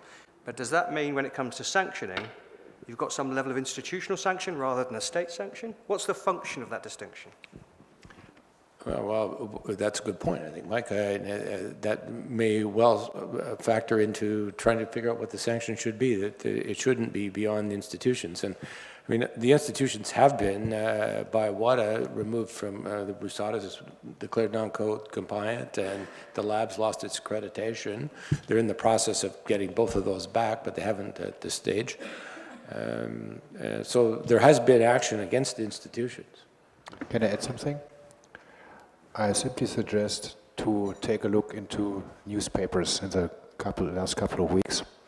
And I read that when I was in Switzerland a couple of weeks ago, an article about Putin and culture in Russia. It was in the feuilleton part of the newspaper. And Putin was quoted saying that, yeah, these parts and the different ministries belong to our state. That was very interesting. It had nothing to do with sports. It was a totally different subject, but however it fits for them, if it's good for them, then they will say the ministry belongs to the state. If it doesn't fit, like in this example, they will say it's not the state. To be honest, why should we eat that? Why should we believe that bullshit? I said very clearly, in every country of the world, and it's, from my point of view, it's not a definition, it's very clear that the ministry belongs to the state. End of the message. And so it's a clear, from my point of view, and that I see it, maybe because I'm a journalist, I can say that it's a state-run, state-supported doping. End of the message. Okay, I'm going to hold off your second question. I'll come back to you if we have time. Benjamin, and then we've got the lady in the middle. Yeah, I'm not giving a WADA position here. I'm just reacting to what he says as a lawyer, because you can say well, it's a member of the ministry that did that. The ministry is linked to the office of the Prime Minister. Therefore, it's the state. Some people here in this room, depending on where the country where they're from, in Switzerland, if there is a crook in the Minister of Sport, like a Secretary General, that does something really bad, and I cannot prove any link, I wouldn't accept as a Swiss citizen to say it's Switzerland's fault, right? You need, there's the rule of law. You need to prove that this person in the ministry, or that the top knew or should have known what happened in order to be able to link responsibility. I think that's the main principle of the rule of law. But it's not a secretary, it's a deputy sports minister, and it's a minister himself. Sorry, this is a big difference. Well, both of you haven't been in the middle of an investigation where politics also has a role to play, and where you need to take into account what's going on at the time in terms of what you're doing. So your points are theoretically interesting, but they weren't very practical for me at the time. Yeah, Norwegian television. Hannah, question for Mr. Warners. We've been trying to ask few winter sports athletes in Norway about what they feel about a Russian ban. a total national ban for the Olympics. And they are very reluctant, very skeptical. Could you talk a bit about the athletics point of view for a total ban on Russia based on a state-sponsored system of doping? Well, I can at least talk from a personal point of view. Also a little bit from a WADA point of view. We are there for the clean athletes, and the definition of clean remains to be chosen. But if you go for a complete ban, that also means you're going to exclude a couple of athletes who probably are innocent. So I think from an athlete's perspective, it's important to take these athletes into account as well. So for a blanket ban, I personally feel that's too short-sighted. And it also doesn't give an opportunity to go into the future. It doesn't open up the door, maybe just a little bit, to work on a solution. Can I add something on that? Because it's important, I guess. The Russians have said they don't accept neutral athletes. They don't accept that the national anthem of Russia will not be played in Pyeongchang. But on the other hand, they talk about individual justice. Now we have the Oswald Commission. They pursuing all the cases on the basis of individual justice, and they complain again. And they say if Russia will be allowed to, or Russian athletes will be allowed in Pyeongchang only as neutral athletes, they will boycott the games. Is that individual justice? No, it's not. That means it's not about individual justice, it's only about Russia. That's what we are talking here about.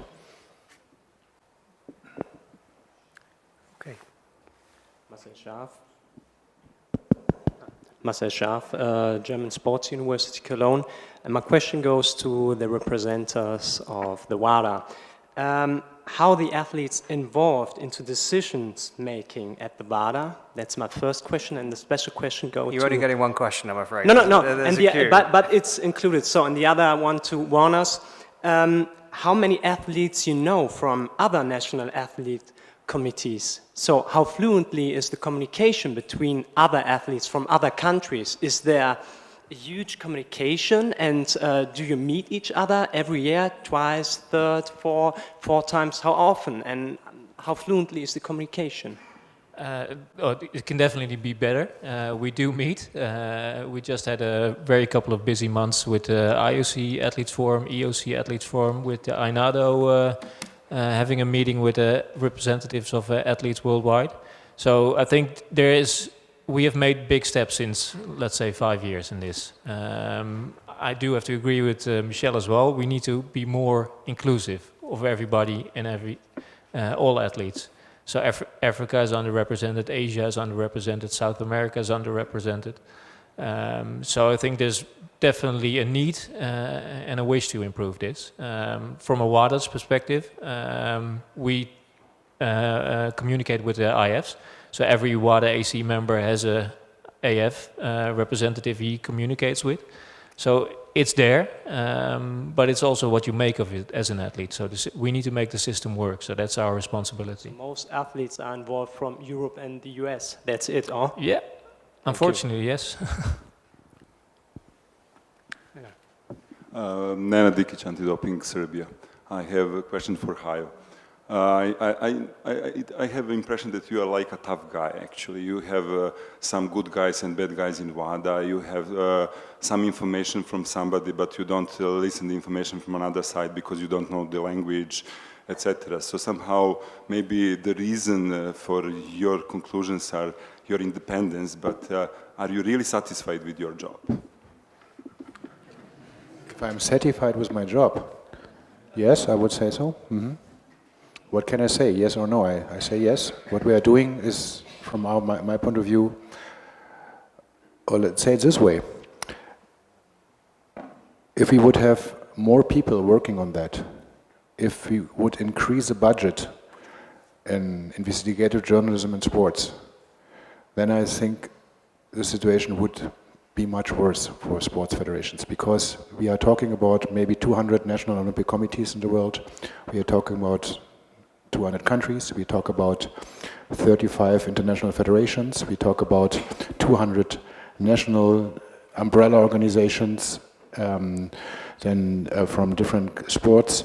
So if you try or begin to investigate on that, you need hundreds of people to do that. But it's necessary. That's what I really believe. And there are some people like Jens is in the room, Jens Weinreich, who did that 10 or 15 years ago already.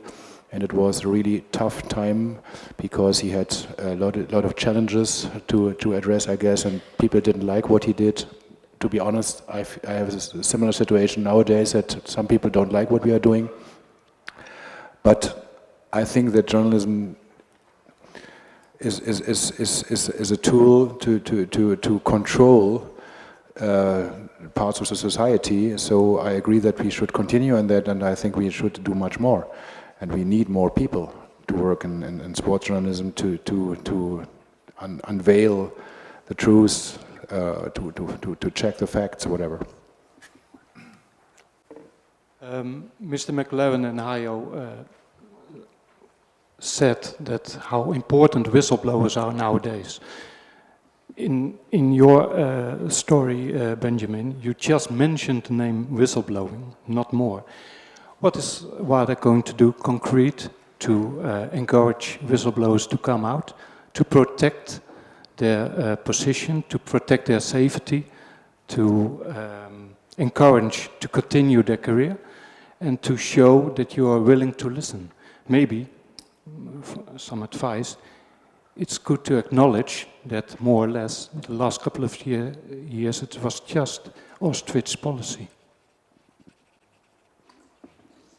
I thought the question was for them. Last word, but it's for me. No, yeah, it's clear. It's for Benjamin. Yeah, it's clear. No, of course.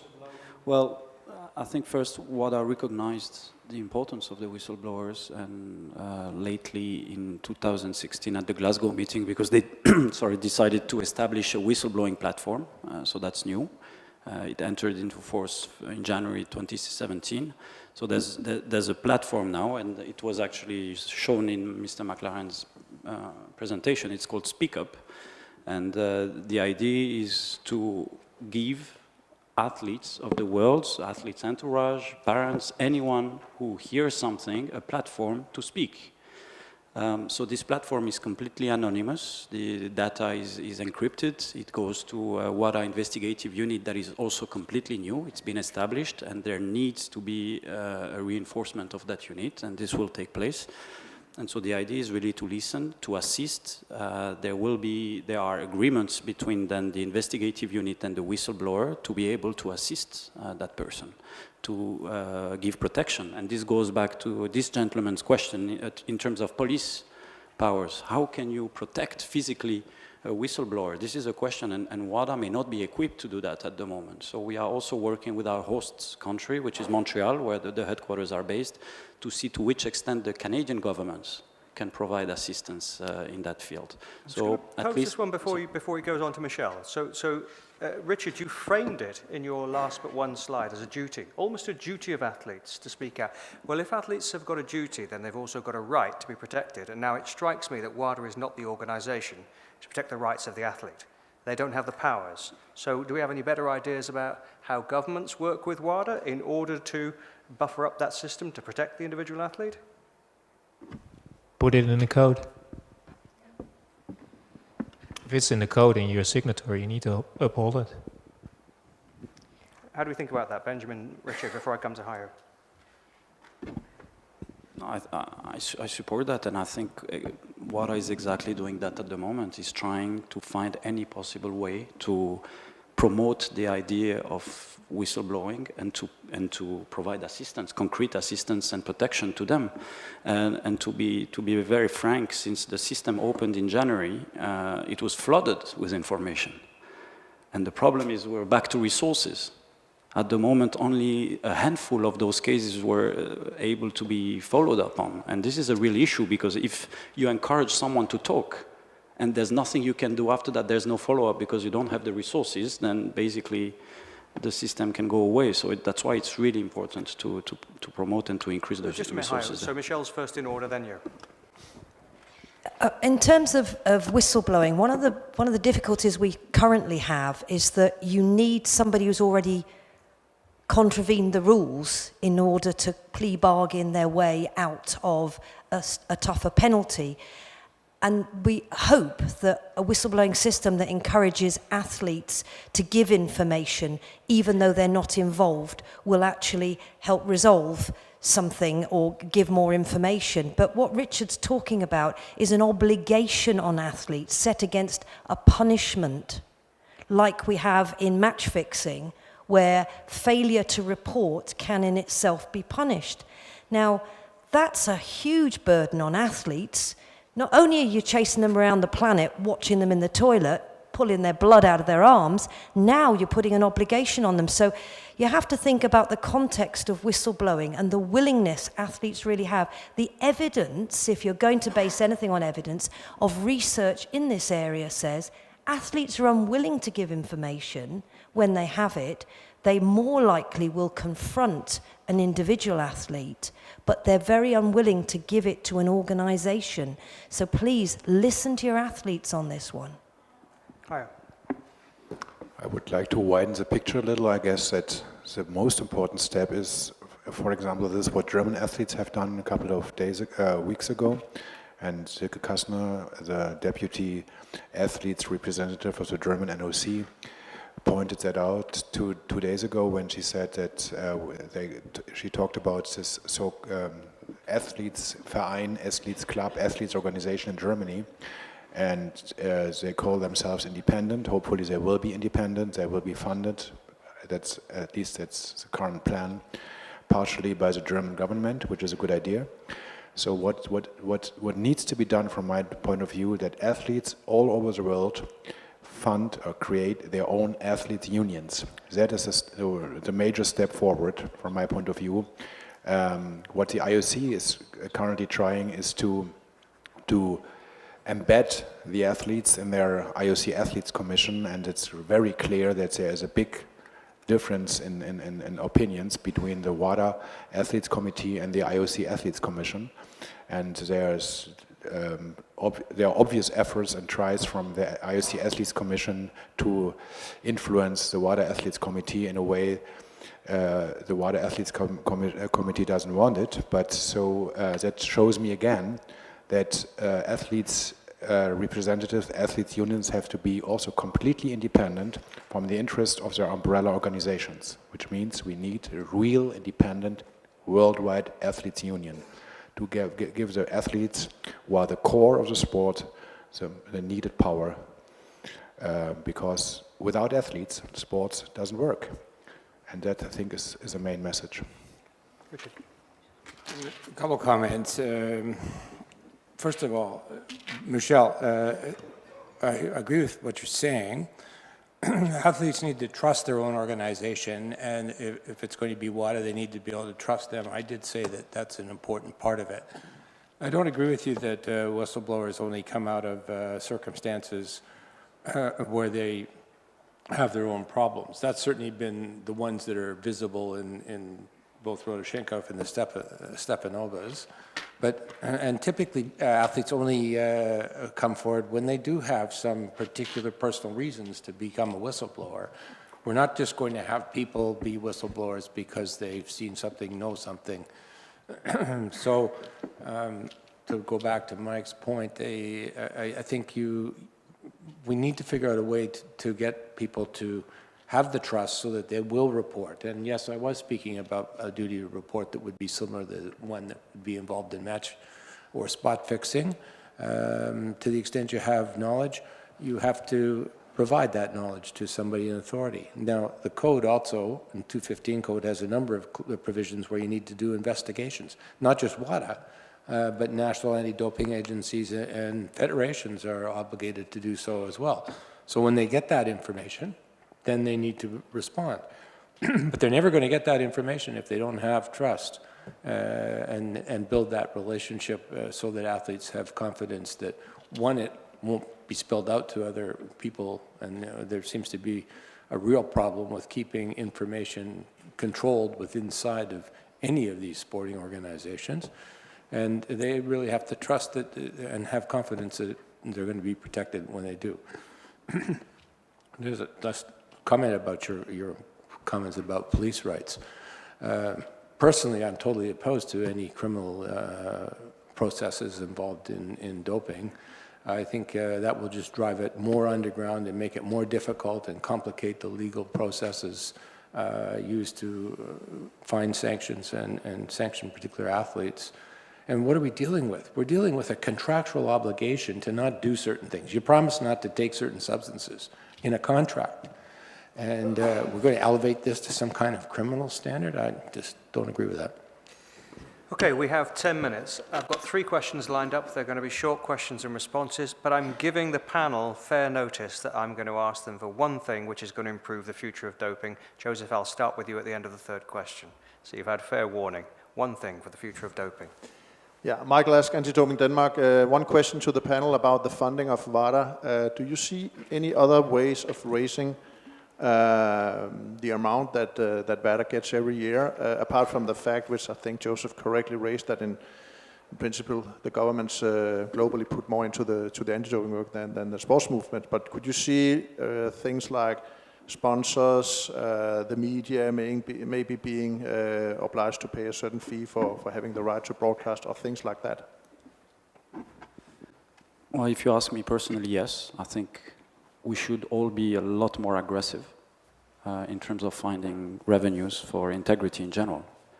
I think that the big brands, the big sponsors that give millions and millions to sports organizations, I think they have also a collective duty to say, when I invest in that particular product, I want to make sure that that product is clean. And so when I give you 50 million, I want at least 5 to go in the integrity of sport. I'm just saying numbers like that. And so I think we should push for that, for sure. WADA is now working with a big firm in the US, a group that has accepted pro bono to do that and finds private donors through a sports foundation, Clean Sport Foundation, that is being set up in the US to be able to find donors and private sponsors who would accept to give some revenues to that. Of course, the questions of WADA being sponsored has always been, I think, received on the defensive, saying, well, no, WADA should not be sponsored because then they will lose there might be more conflict of interest, and I think we have enough. So the idea is to do that through a foundation, and so that's currently the model that we're working on.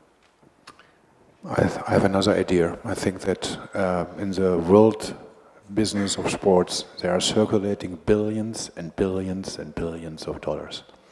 To be honest, what is so complicated to sign a self-commitment that every single income from sponsorship, let's say 50 millions, you have to give 1 or 2% in the fight against corruption and the fight against doping. Every federation is signing that. It was so easy. Just do it. But there is no real appetite to do so. You are right. If the sponsors would give the money, even better. But why don't you say yourself, okay, I spend always.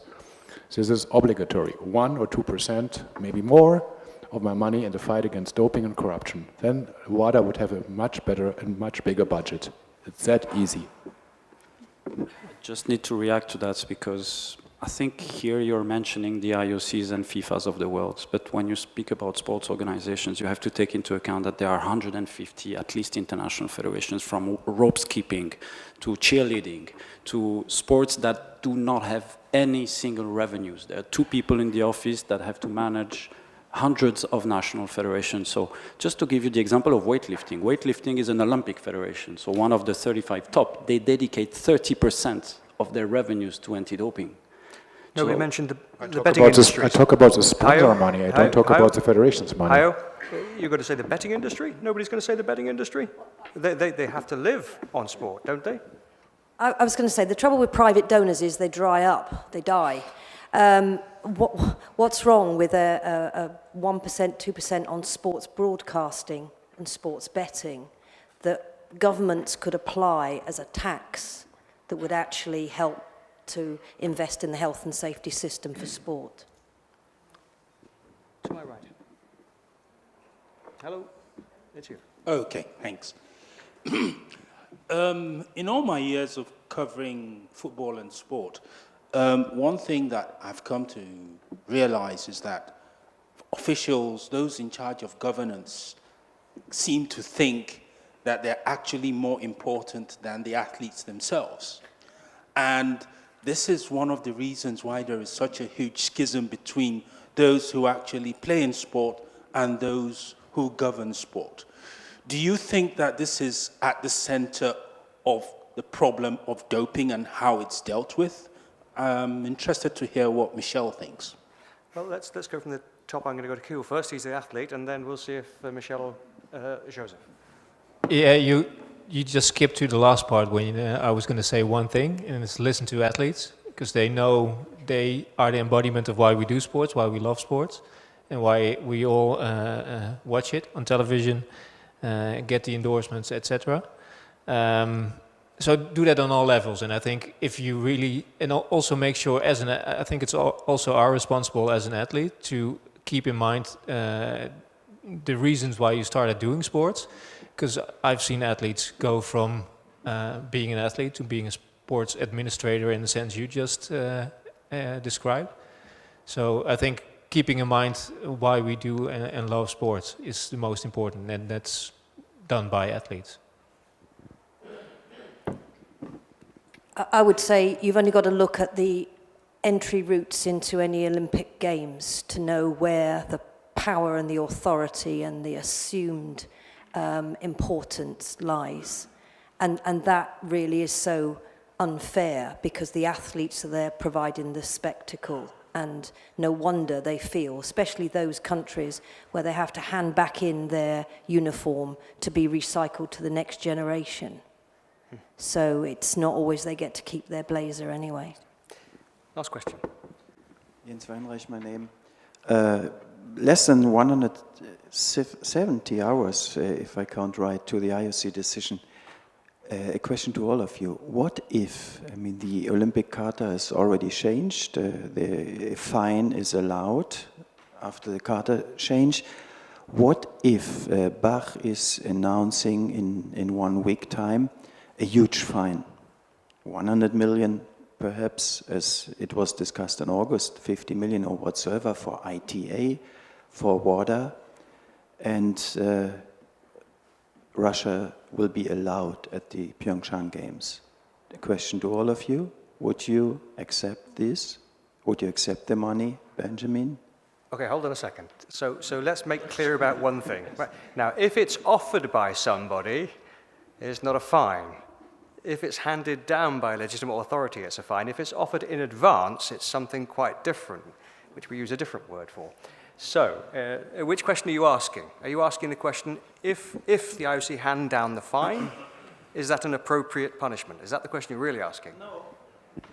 Would they accept this as a solution? Would WADA, for example, as your task, would WADA accept this solution? That's clear. And then Joseph after. So, I mean, very simple. WADA, the board of WADA, would not have any position to take on that, because they have absolutely no power to take any position on whatever happens with the IOC and the decision that they want to give. So it's going to be very difficult for WADA to take a position on that. If you ask my personal opinion, I'm in sports because I love it, and I think that handing out a fine and paying your way out is certainly not the way. To me, it's not the principles that I want in sports. So that's my... Yeah, it would be grossly inappropriate.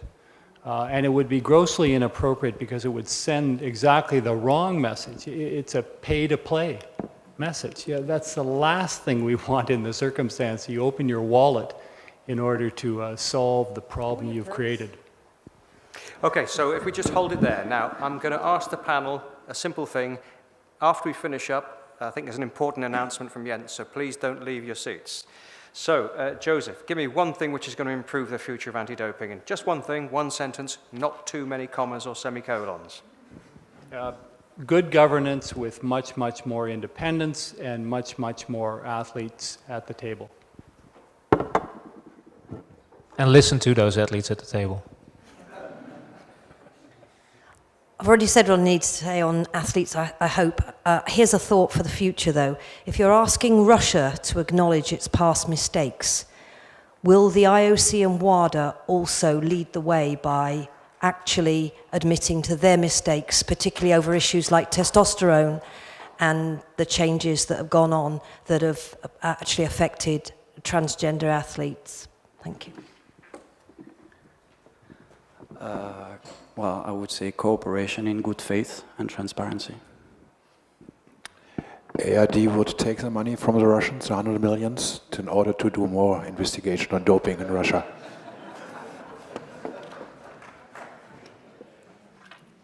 Education that would cause a real cultural shift. Ladies and gentlemen, on your behalf, may I thank a great panel for a great session. Thank you very much.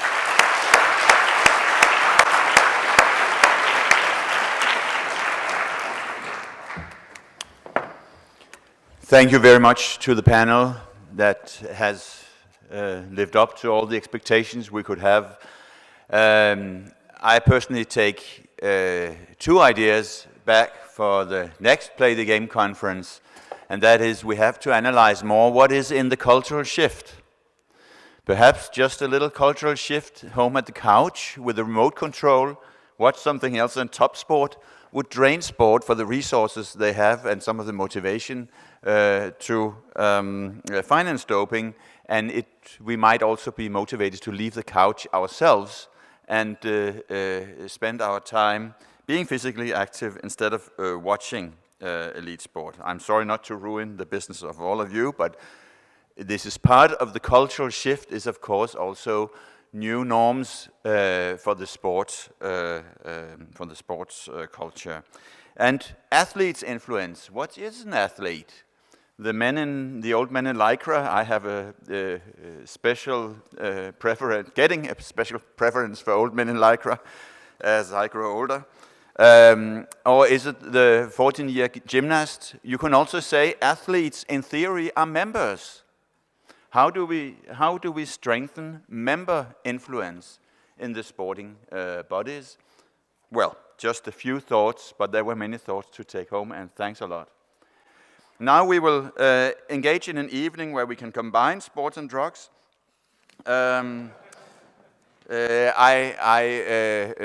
will remind you that for some activities there are perhaps limited access. It may not be a practical problem, but we have some vouchers over there. Or you can go to the Kenny's Cafe, the Live Sport Cafe at the hockey club.